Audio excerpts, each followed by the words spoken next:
اعوذ باللہ من الشیطان الرجیم بسم اللہ الرحمن الرحیم۔ حدیث نمبر 1198۔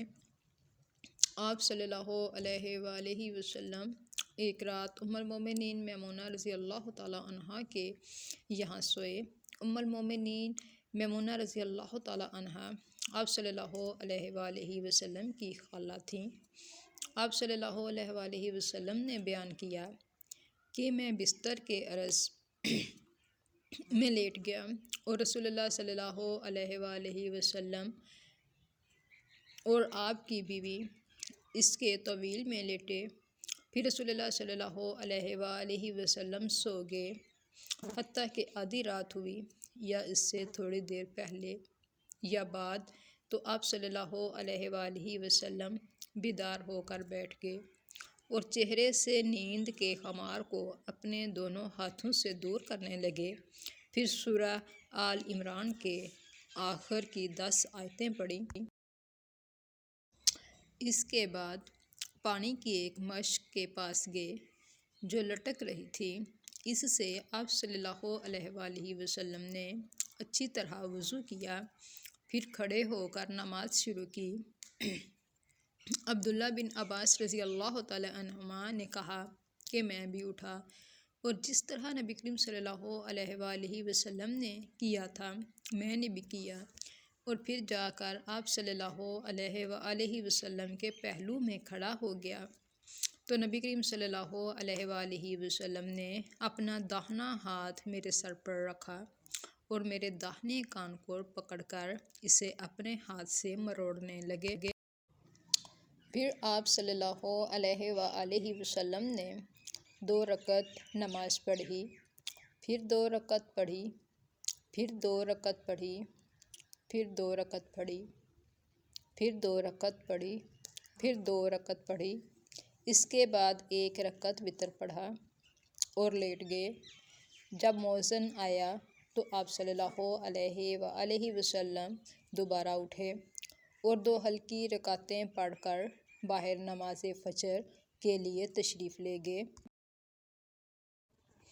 حدیث نمبر 1199۔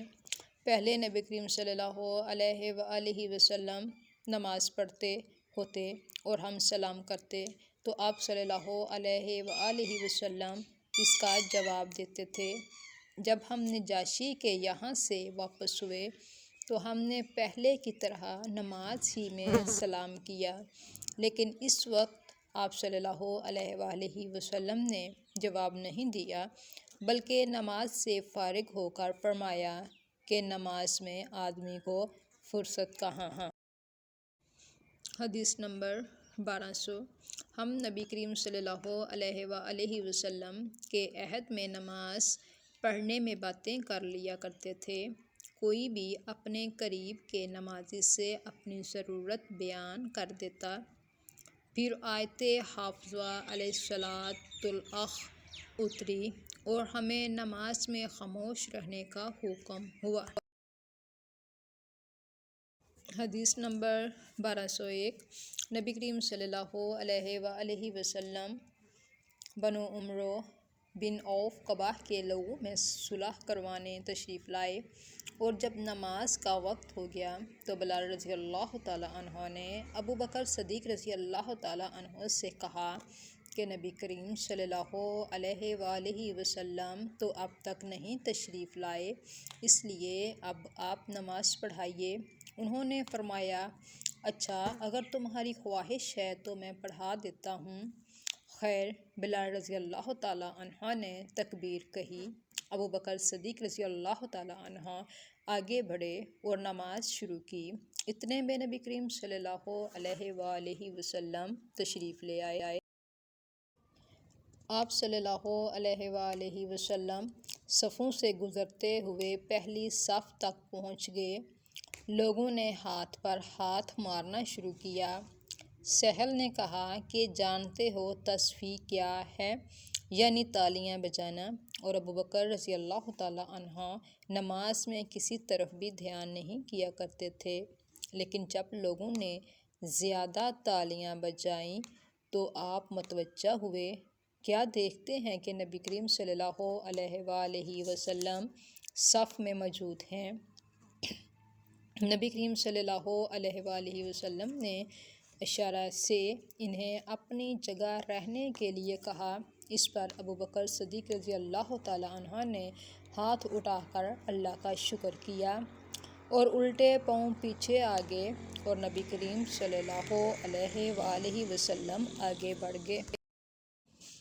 حدیث نمبر 1202۔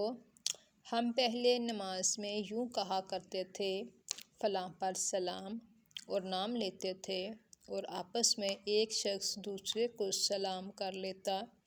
نبی کریم صلی اللہ علیہ وآلہ وسلم نے سن کر فرمایا، اس طرح کہا کرو، یعنی ساری تحیات، بندگیاں اور کوششیں اور اچھی باتیں خاص اللہ ہی کے لیے ہیں، اور اے نبی آپ پر سلام ہو، اللہ کی رحمتیں اور اس کی برکتیں نازل ہوں، ہم پر سلام ہو، اور اللہ کے سب نیک بندوں پر میں گواہی دیتا ہوں کہ اللہ کے سوا کوئی معبود نہیں، اور گواہی دیتا ہوں کہ محمد صلی اللہ علیہ وآلہ وسلم اس کے بندے اور رسول ہیں۔ اگر تم نے یہ پڑھ لیا تو گویا اللہ کے ان تمام صالح بندوں پر سلام پہنچا دیا جو آسمان اور زمین میں ہیں۔ حدیث نمبر 1203۔ نبی کریم صلی اللہ علیہ وآلہ وسلم نے فرمایا، نماز میں اگر کوئی بات پیش آ جائے تو مردوں کو سبحان اللہ کہنا اور عورتوں کو ہاتھ پر ہاتھ مارنا چاہیے، یعنی تالی بجا کر امام کو اطلاع دینی چاہیے۔ نوٹ: تالی سیدھے ہاتھوں سے نہیں بلکہ سیدھے ہاتھ کو الٹے ہاتھ پر مار کر۔ حدیث نمبر 1204۔ نبی کریم صلی اللہ علیہ وآلہ وسلم نے فرمایا، سبحان اللہ کہنا مردوں کے لیے اور عورتوں کے لیے تالی بجانا۔ حدیث نمبر 1205۔ پیر کے روز مسلمان ابوبکر رضی اللہ تعالیٰ عنہ کی اقتداء میں فجر کی نماز پڑھ رہے تھے کہ اچانک نبی کریم صلی اللہ علیہ وآلہ وسلم حضرت عائشہ صدیقہ رضی اللہ تعالیٰ عنہا کے حجرے کا پردہ ہٹاتے ہوئے دکھائی دیے۔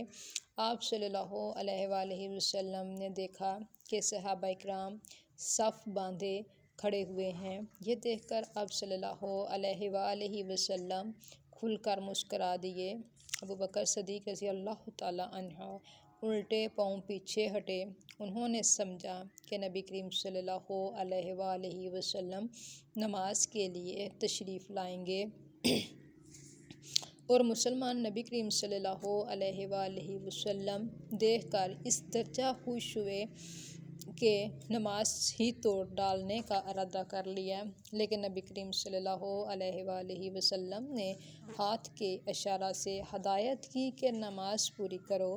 پھر آپ صلی اللہ علیہ وآلہ وسلم نے پردہ ڈال دیا اور حجرے میں تشریف لے گئے۔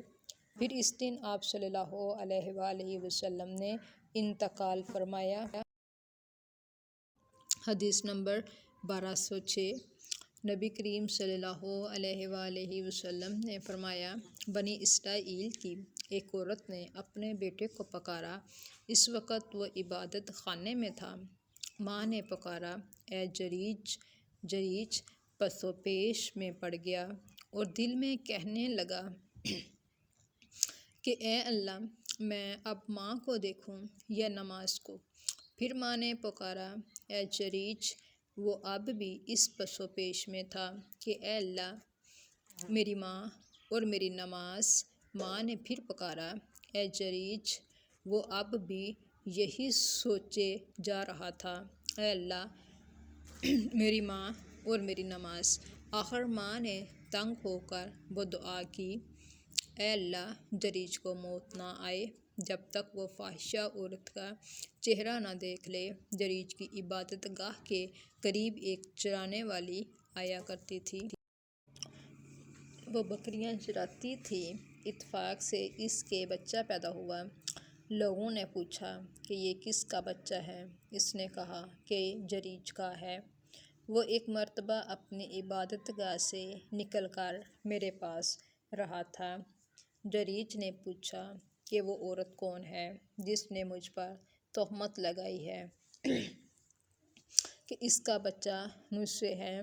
عورت بچے کو لے کر آئی تو انہوں نے بچے سے پوچھا کہ بچے تمہارا باپ کون ہے؟ بچہ بول پڑا کہ ایک بکری چرانے والا گڈریا میرا باپ ہے۔